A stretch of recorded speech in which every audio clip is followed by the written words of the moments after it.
وہ late night اپنی duty سے آیا تھا تب اس نے اس بلڈنگ میں ایک عورت کو دیکھا تھا جو کہ سیڑھیوں کے پیچھے سے جھانک رہی تھی، گراؤنڈ فلور والی سیڑھیوں کے پیچھے سے۔ اور اس عمارت میں بچے کھیلتے ہیں اور کئی لوگوں نے ان بچوں کی آوازیں بھی سنی ہیں اور کئی لوگوں نے ان کو دیکھا بھی ہے، جبکہ اس بلڈنگ میں تو کوئی رہ ہی نہیں سکتا، یہ بلڈنگ تو رہنے کے لائق ہی نہیں ہے۔ بس انکل نے مجھے اتنا کہا کہ تم اوائڈ کرو اور اس طرف مت دیکھنا، جب تم ادھر دیکھتے ہو اور تمہیں کچھ دکھتا ہے تو وہ چیز تمہیں بار بار دکھے گی اپنا احساس دلانے کے لیے، اس لیے تم اس طرف دیکھو ہی نہیں۔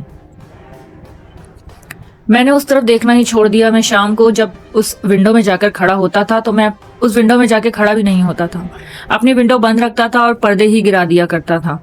لیکن پھر ایسا ہوا کہ مجھے رات کو وہاں سے آوازیں آنے لگی، کیونکہ میری ونڈو بالکل اس گھر کے سامنے تھی، اور جب بالکل خاموشی ہو جاتی تھی تو مجھے آوازیں آتی تھی اس بلڈنگ سے، جیسے وہاں پر کئی سارے لوگ ہیں اور لوگوں کی آوازیں آ رہی، کوئی ہنس رہا ہے، کوئی بول رہا ہے، بچے بھاگ رہے ہیں، کبھی چوڑیوں کی کھنک سنائی دیتی تھی، کبھی کسی کے چلنے کی آواز آتی تھی۔ مسلسل مجھے اس چیز کا احساس دلایا جاتا تھا جیسے اس بلڈنگ میں کئی سارے لوگ ہیں۔ پھر ایک رات جب آوازیں بہت زیادہ آنے لگیں تو میں نے اپنی کھڑکی کا پردہ ہٹا کر دیکھا، اس عمارت کو غور سے دیکھا۔ تیسری منزل پر وہی دلہن کھڑی تھی، لیکن اس بار اس کے ساتھ کافی سائے بھی کھڑے تھے، سب ایک ساتھ میری طرف دیکھ رہے تھے، اور اس بار وہ مسکرا رہی تھی، بہت آہستہ سے۔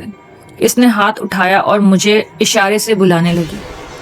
اس بلڈنگ میں مکمل طور پر اندھیرا تھا، لیکن اس کے بلڈنگ کے جو سامنے والے گھر تھے وہاں پر جو لائٹس جل رہی تھی اور اسٹریٹ لائٹس، ان کی روشنی اس بلڈنگ میں پڑ رہی تھی، جس کی وجہ سے وہ لوگ مجھے دکھ رہے تھے کلیئر۔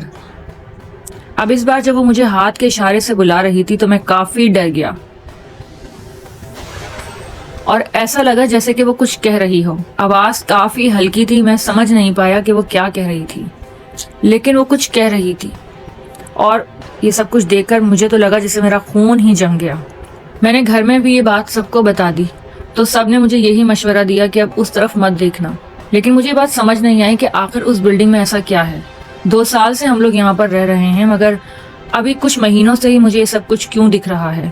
جب میں نے اس بات کی تہ میں جانے کی کوشش کی تو مجھے پتہ لگا کہ وہ بلڈنگ پچھلے 2 سال سے، شاید اس سے زیادہ عرصہ ہی ہو گیا ہوگا، ہمارے آنے سے پہلے کی بنی ہوئی ہے اور اسی حالت میں کھڑی ہے۔ وہ بلڈنگ بالکل خالی تھی، اس میں کوئی بھی چلا جاتا تھا اس وقت۔ تو مجھے اس بات کا پتہ چلا کہ وہاں پر کچھ لوگ رات کو آ کے بلیک میجک کیا کرتے تھے، کیونکہ ایسے لوگ بالکل سنسان خالی جگہیں تلاش کرتے تھے، تو جب رات ہو جاتی تھی تو ان کے لیے پرفیکٹ جگہ ہوا کرتی تھی۔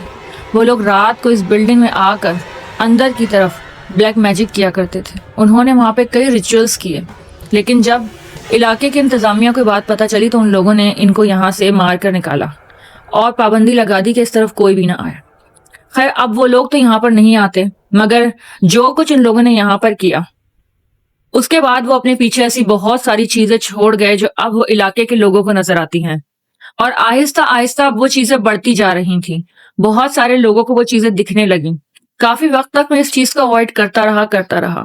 وہ مجھے بھی دکھی، ایک دن وہ میری والدہ کو بھی دکھی اور میرے والد صاحب کو بھی دکھی۔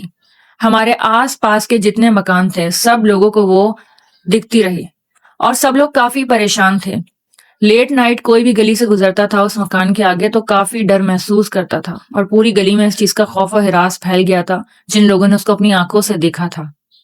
خیر میری جاب ایسی تھی جس کی وجہ سے اللہ کا کرنا ایسا ہوا کہ میرا وہاں سے ٹرانسفر ہو گیا اور میں لاہور آ گیا۔ وہ گھر بھی چھوٹ گیا، اور نہ جانے اب وہاں پر کون رہتا ہے۔ ہم نے کبھی اس بارے میں پوچھا نہیں، لیکن اب ہماری اس جگہ سے خیر جان چھوٹ گئی۔ مت کی سٹوری کیسی لگی آپ لوگوں کو جلدی سے مجھے کامنٹ سیکشن میں بتائیے، اور اگر آپ لوگوں کا سامنا بھی اس سرجانی ٹاؤن کی دلہن سے ہوا ہے تو مجھے اپنے کامنٹ سیکشن میں ضرور بتائیے گا۔ ملتے ہیں اگلی ویڈیو میں، ہیر کو اجازت دیجیے، اللہ حافظ۔